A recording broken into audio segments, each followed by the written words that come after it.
Hello everybody and welcome to problem set number 2. So here's some examples. Number 1 is pretty straightforward, so I'm going to go to number 2, and if you could do number 2, you could definitely do number 1. So I'm not going to write out the whole word problem, but follow along. So here's a building, and we're supposed to find the height of a building. Assuming this building is standing upright, here's the ground, and this is going to be a right angle. Then a person looks up and finds the angle of elevation to be 40 degrees. Next up, the person moves 25 feet away and then measures the angle of elevation again. So this is now 25 feet, and when the person measured it the second time, this is smaller, it's 20 degrees. So then, how do we find out the height of the building? Well, there's a piece of information missing right here, so I need to use a variable like x.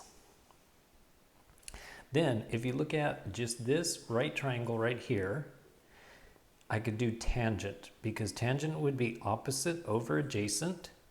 So tangent of 40 degrees equals opposite over adjacent. Now, use the whole right triangle. Again, it's going to be tangent. Tangent of 20 degrees will equal, so across from 20 degrees will be h, so that's going to be opposite. And then the adjacent is now this total down here, x plus 25, or 25 plus x. Addition works that way. Now what I'm going to do is, on this one, multiply both sides by x. So x tangent of 40 degrees equals h.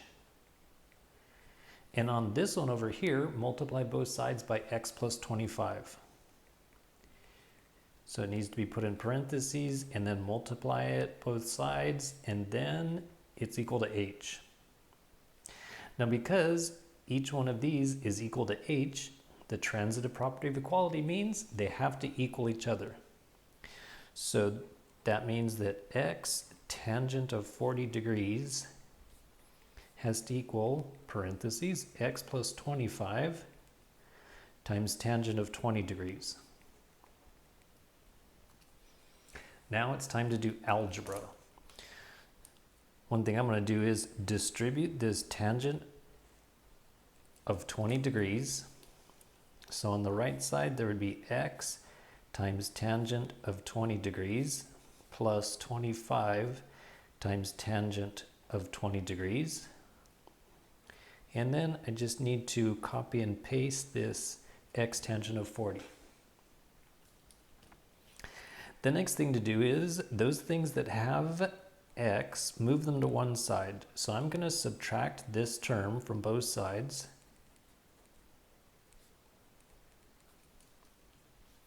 So the left side will have x tangent of 40 degrees minus x tangent of 20 degrees. And for the right, the only thing left is 25 tangent of 20 degrees. All right, now, oh, by the way, tangent of 40 degrees minus tangent of 20 degrees, you cannot simplify those, so just leave them the way that they are. So we're going to do all this algebra, and then at the very end, we'll type it in the calculator. And that's just 2 steps away. So I could factor out x from each one of these. It would leave tangent of 40 degrees minus tangent of 20 degrees. And then copy and paste this. Then to solve for x, we just need to divide both sides by this whole thing right here. So the left side will have x. The right side is going to become one big fraction that says 25 tangent of 20 degrees. And then it gets divided by tangent of 40 degrees minus tangent of 20 degrees. Now that we've done all that fun algebra, it's finally time to use the calculator. So make sure that it's in degrees mode. And then it's going to be 25 tangent of 20 degrees divided by, and then this has more than one thing in the denominator, separated by subtraction, so I need to use parentheses. Tangent of 40 degrees, parenthesis, minus tangent of 20 degrees, and then there's going to be two parentheses, one to stop the tangent of 20, and then this red parenthesis, which did not show up red, so that's okay. So that equals 19.151, that's in feet. You might be thinking, wow, we're already done? That was fast.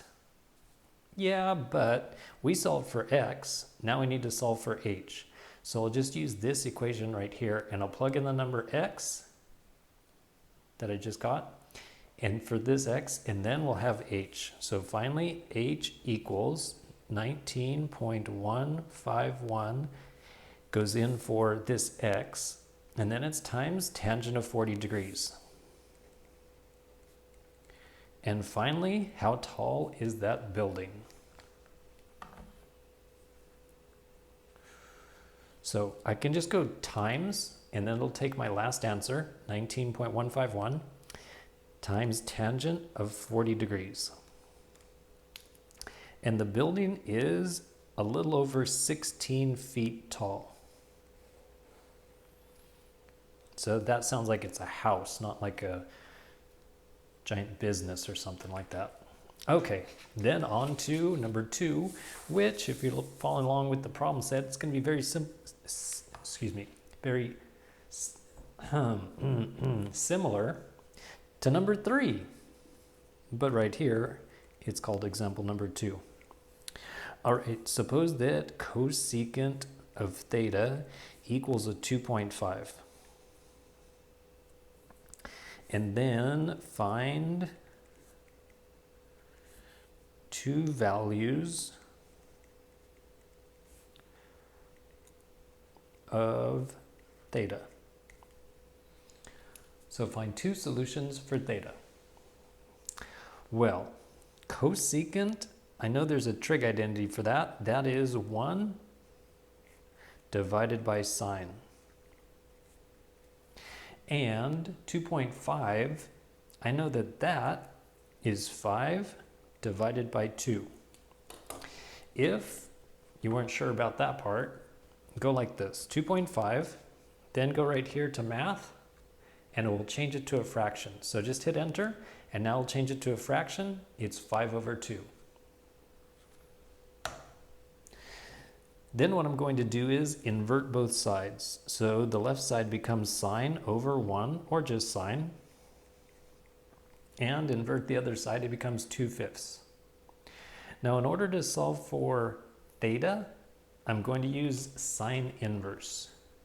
So take sine inverse of both sides. These will cancel. And when you do sine inverse on the calculator, it will only give you one answer. Even though there are actually an infinite number of answers, calculator will only give you one. So what is sine inverse of 2/5? So one answer is 23.578, and that's in degrees. So how do we get another answer? A smart trig class. And I mean that literally. A smart trig class tells you where they are positive. Now if you look at this line over here, or this line over here, it's saying sine equals a positive 2/5. So when is sine positive? Well, that would be in the first quadrant and also in the second quadrant. Well, 23.578 degrees, that one is already in the first quadrant. So this one is already done. What about over here in the second quadrant? So if it was in the second quadrant, that means that 23.578 is a reference angle. So that's this angle right here, 23.578 degrees. Or another way to look at it is, if you have the first answer 23.578 like this, and then you grab that and you flip it over into this quadrant, it would end up like that. Now the last part is going from the x-axis over to here means that it's going to be 180 minus 23.578. And that answer is going to be in quadrant 2. So how much is that? 180 minus 23.578. And so that is 156.422 degrees. One last thing is I could check that answer. 2/5 equals 0.4. So if I take sine of this, I should get the answer 0.4. So sine of 156.422, it should equal 0.4. Okay, drum roll please. Oh yes, 2 thumbs up. Good job, Greg. Thanks, Greg. Okay, what about page 2? So I'm literally looking at the problem set while coming up with these examples. Right now I'm looking at number 4, but for this thing it's going to be called example number 3. Okay, suppose that someone is standing on top of a 100-foot building. This will be the ground. Here's the building. Maybe it's got some cute windows on it. Okay, enough with the artwork. So this is a 100-foot building. And then there's a person standing on top of that building, and they're looking at an even taller building. And of course, both of these are standing upright, so it's 90 degrees. So the angle of elevation means if you look straight across, that's an angle of elevation of 0. And then they're going to look up, and the angle of elevation is 26 degrees. Keep in mind I'm changing the numbers as we go, so I'm not exactly doing the problem set, but trying to help you out. Now the other thing is the buildings are 800 feet apart. So then how tall is this building over here? Well, because this shape in here is a rectangle, if this side is 100, that means this side is 100. So that means up to here. So all we need to do is find this height and then add them together, and that's going to be the total height of the larger building. Also, because this is a rectangle, I can take this 800 and glue it on right here. So this is a right triangle, and I've got opposite and adjacent. That is the job for tangent. Tangent of 26 equals the opposite over the adjacent. Then multiply both sides by 800.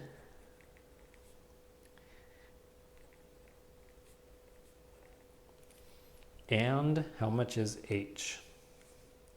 800 tangent of 26. So that's 390.186 feet. But keep in mind that the total height of the building is going to be the h plus 100. So finally, just add 100 onto this. I don't even need a calculator. So the final answer is 490.186. So that's the taller building. Now, I just made these numbers up as I went. I'm just wondering if this makes sense. Each story of a building is 10 feet. So if you divide by 10, it would get rid of this 0, and that means it's 49 stories tall. Yeah, if you go to a city like Chicago or something like that, 49 stories tall, that's possible. Okay, now we're going on to number 6. Except here it's called example number 4. All right, the situation is there's one runner. I think over there I've got ships, but instead I'm going to use a runner. And their bearing is from the north, go 20 degrees towards the west. So when you're, is that on screen? Okay, it is now. So when you're given bearing, then start by drawing the north line. There's north. And then west is this direction. And this runner is gonna run for 10 miles. Nice little warm up. Get the legs going. And then this is 20 degrees. Then 12 miles away, oops, not feet, 12 miles away, his friend starts running and she goes from the north 20 degrees towards the east. Maybe they're not very good friends because they're not running together and they're running in different directions. But anyway, so from the north, there's the north line, and then goes towards the east. And she also runs 10 miles. And this is 20 degrees. So then, how far apart are they? So we would need to know this distance, which, because I use the same numbers, it's going to be the same as this one. On the problem set, I use different numbers, so you'll have to put an X on one of them and a Y on the other one. But to speed things up, I use the same numbers, so I could just use X and X. And then go straight across. Oh, I know why he and she are not running together. That's because he is her ex. Okay. So this is 12 miles, so that means this is 12 miles. And then the total distance is going to be 12 plus an x plus another x. So how do we find this x? Let's see, this would be opposite over hypotenuse. That's sine. Sine of 20 degrees equals opposite over hypotenuse. And then multiply by 10. And that's going to be x. So I need 10 times sine of 20. 10 sine of 20 is 3.4, so x is equal to 3.42 miles. And then the total distance is going to be the 12 miles that's in the middle, plus an x plus another x. So plus 2 3.42s. So 12 plus 2 times, and then you could type the decimal, but you could also go second answer. So that's right here. So it'll take your last answer and plug it in for you, in case you don't want to have to type out 3.42. So it turns out that they are a total of 18.84 miles apart. And then they realize, wait, I still love her. And then he has to run 18.84 miles to go find her. Okay, one last thing. So on number 4, there's some place where I said feet and somewhere place where I said miles. So whenever that happens, you need to have everything the same. So use the conversion that 5,280 feet equals 1 mile. That's just for number 4. All right, talk to you again soon.